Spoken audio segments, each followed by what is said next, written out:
السلام علیکم ورحمۃ الله وبرکاته و مغفرته. محترم ستنه کړې ده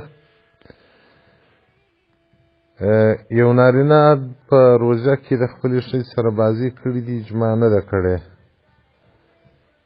خو ښځې غسل اوښتی دي. اوس پر دغه ښځه کفاره شته که یوازې قضا شته؟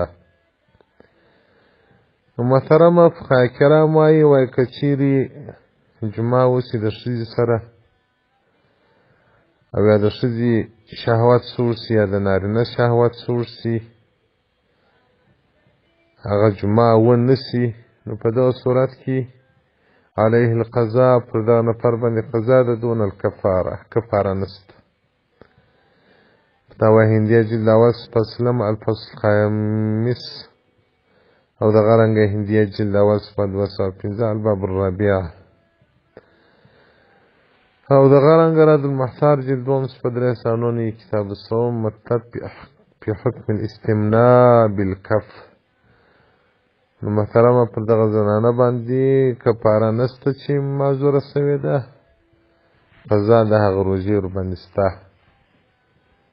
خو رسول الله صلی الله علیه وسلم وایي که سړی په روژه کې قصداً روژه وخوري، بیا که ټول عمر روژه یې هم د هغې ورځې ځای نه شي په نیولی. سیده شرم بې غاړې خلاص شي، هغه ثواب چې کم دی.